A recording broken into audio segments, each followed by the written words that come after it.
যে কোনো সরকারি চাকরি অ্যাপ্লাই হবে এআই এর মাধ্যমে। জাস্ট আমি দেখতেছি আমাদের ডাটা একবার সেভ থাকলে এই ডাটা আমরা একবার আপডেট দিয়ে রাখবো, ওইটাই এটা নো দিয়ে দিচ্ছি, নো দিয়ে আমি দেখাচ্ছি। এখান থেকে জাস্ট আপনাকে যদি স্ক্যানার দেন তাহলে অল কোশ্চেন চলে যাবে। তো প্রত্যেকটা কোশ্চেন অটোমেটিকলি একটা একটা করে অ্যান্সার হতে থাকবে, সব ডাটা।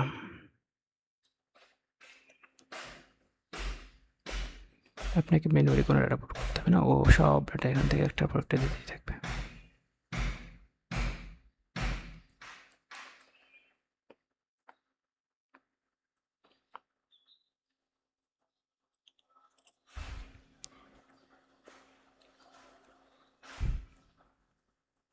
তো এভাবে আপনারা এখানে কোনো কাজ নেই, জাস্ট মাউস ফেলে রাখবেন আর ও সব কাজ করে দেবে। তারপর আপনাকে চেক করতে হবে কোথাও ভুল করছে কিনা। এআই কোথাও যদি ভুল করে জাস্ট একটু রিড নিয়ে নেবেন যে কোথাও ভুল করছেন, ভুল আসলে ভুলে ঠিক করে দেবেন, বুঝতে পারছেন?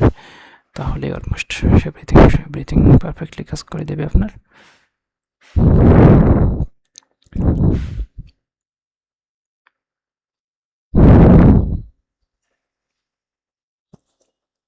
তো সব ডাটা দেখতে পাচ্ছেন যে HSC inter, HSC honours, masters, others এই কোশ্চেন, আবার এই ভেরিফিকেশন কোড, সব কিছু আপনার করে দেবে।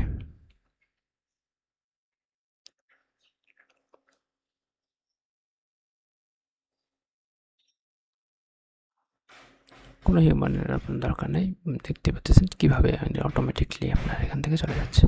তো ভবিষ্যতে কোনো আপডেট আসলে আমরা এটা আপডেট দিয়ে দেবো, যাদের এই অ্যাপ্লিকেশনটা দরকার হবে। এটা একটা কোনো এক্সটেনশন সিম্পল। তো এখানে জাস্ট এআই ইউজ করা আছে, এআই এর মাধ্যমে ও অ্যান্সারগুলো নিচ্ছে।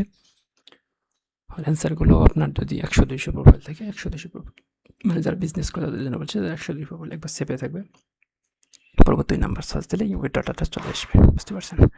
এটা আপনার লোকাল ব্রাউজারে থাকবে। সো এটাকে আপনাকে ইম্পোর্ট এক্সপোর্ট অপশন করা আছে। তো আপনি ভবিষ্যতে ইম্পোর্ট যদি করতে চান বা এক্সপোর্ট যদি করতে চান, ডাটাগুলো এক্সপোর্ট করে রেখে দেবেন, আবার ইম্পোর্ট করে ইউজ করবেন। তো তাদের জন্য এটা ইউজ করা যেতে পারে।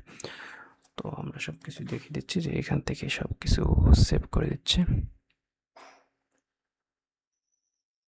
তো এখান থেকে ওকে সব ফিল আপ করে দিচ্ছে।